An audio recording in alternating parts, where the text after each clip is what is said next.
这个过年回国，为着要来减少着防疫旅馆的需求，指挥中心来放宽予注两剂疫苗，而且满14礼拜的民众，前7天会当住伫防疫旅馆，后7天返去厝来居家检疫。所有这个山洞的过程，拢爱坐防疫专车。问题是这个专车各县市拢还阁真欠，目前还阁欠1483台，台北市欠上多，还阁欠770台。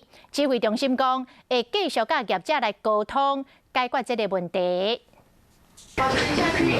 过2个多月就过年啊，这摆估计有26000人返来台湾。指挥中心为了减少防疫旅馆的需要，放宽检疫规定，毋过防疫专车却是无够。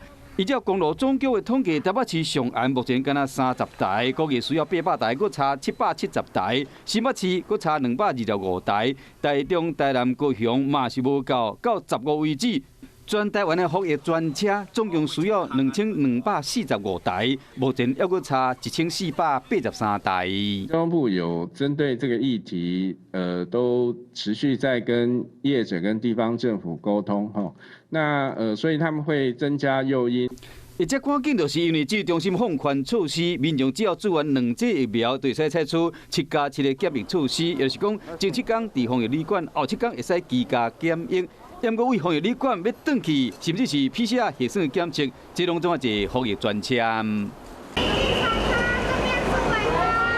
今年外口有真侪人，过年这个人客入境高峰期，估计伫1月初3到1月16，平均每一天入境的旅客有1857个人。